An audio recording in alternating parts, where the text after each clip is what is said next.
9 నెలల్లో కూటమి ప్రభుత్వం ఇచ్చిన ఒక్క హామీ కూడా నెరవేర్చలేదని మాజీ మంత్రి అంబటి రాంబాబు విమర్శించారు. అధికారంలోకి వచ్చేందుకు కూటమి నేతలు అసత్యాలు చెప్పారని, ఇచ్చిన హామీలు అమలు చేయకుండా ఇప్పుడు వైఎస్ జగన్పై ఆరోపణలు చేస్తున్నారని మండిపడ్డారు. హామీల అమల్లో 40 ఏళ్ల నారా చంద్రబాబు అనుభవం ఏమైందని ప్రశ్నించారు. కూటమి పాలనలో రాష్ట్రానికి రావాల్సిన ఆదాయం తగ్గిపోయిందన్నారు అంబటి రాంబాబు. చెప్పింది ఏది నెరవేర్చలేదు, నెరవేర్చే స్వభావం కాదు. సూపర్ 6 అన్నాడు, సూపర్గా చీట్ చేసి పారేశాడు ప్రజల్ని. అప్పుడు కూడా అంతే, పోయినసారి కూడా ఏం చేశాడు? పోయినసారి మొత్తం రైతు రుణమాఫీ అన్నాడు, ఎగ్గొట్టేశాడు. చంద్రబాబుకు అలవాటు అయిపోయింది. ఈసారి ఇక చంద్రబాబుని ప్రజలు నమ్మే పరిస్థితి లేదని నేను నమ్ముతున్నా. రోడ్లు గుంటలు పోవటమా అభివృద్ధి అంటే? నాకు అర్థం కాదు, చెప్పండి. వచ్చినాయి అప్ప, నిర్మాణం అవ్వాలిగా. కాగితాల మీద చాలా వస్తాయి.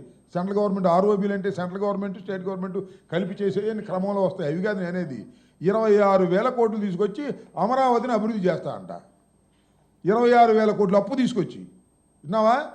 26,000 కోట్ల రూపాయలు అప్పు తీసుకొచ్చి రాజధానిని నిర్మిస్తారంట. ఏమో నాకు అర్థం కాల. అసెంబ్లీ లేదు, సెక్రటేరియట్ లేదు, హైకోర్టు లేదు, అన్నీ తాత్కాలికం. మళ్ళా 26,000 కోట్ల రూపాయలు అప్పు